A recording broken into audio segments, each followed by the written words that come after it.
Ay, dabali ka na. Happy birthday to you.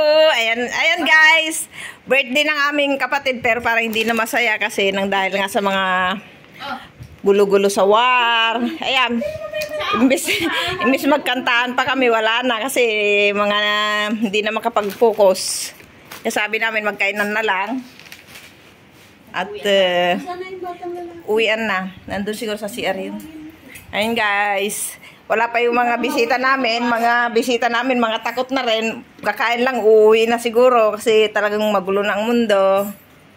Kaya yan guys. Yan ang ating handa. Papaitan. Ano bang to? Ano to Ate Tess? Ha? Beef. Beef nga, ano bang tawag dito? Hindi ko alam.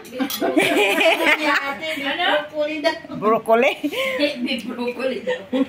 Ayan. Tapos, ano to? Ginataang isda. Ayan, seafoods guys. Ayan ang gustong-gusto ni Princess. Ayan si Ate Tess. Kami-kami pa lang kasi maaga pa. Ayan. Konti na lang din yung fried chicken kasi hindi natin tinuloy ang inirip ko, hindi na namin tinuloy magprito kasi wala nang gustong kumain sa stress pa. Attention na kami guys sa sa problema ng Iran tsaka Israel. Damay-damay na. Sana naman, wag naman ayan si Tommy. Ayan yung rice namin. Diyos ko, grabing stress guys. Pagdasal ninyo ang maano yung mga utak nila at itigil na nila ang kaguluhan. Magulo na ang mundo. So yan guys, mag-video nga din ako para may remembrance ako kung kamatayan ng kahantungan namin. Sana wag naman. Para may remembrance. Remembrance na buhay para man tayo ng 2025 oh. Sana guys, talaga. Kain na. Gaba! Kain na!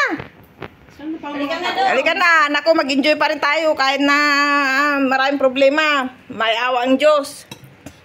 Magdasal na lang tayo, no?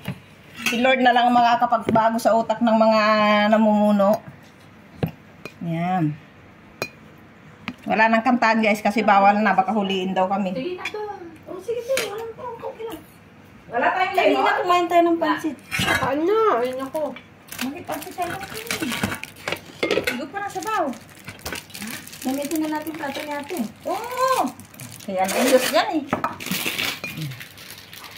Pakita mo ang finger mo, Toms. Oo, maganda daw. Ayan, ganda-ganda na. 100 pesos, dalawa. Ay, isang... Saan mo sila ni? Tawag mo sila ni. Sabi ko. Bye-bye. Bakit kasi umakyat ulit? Yes nga daw.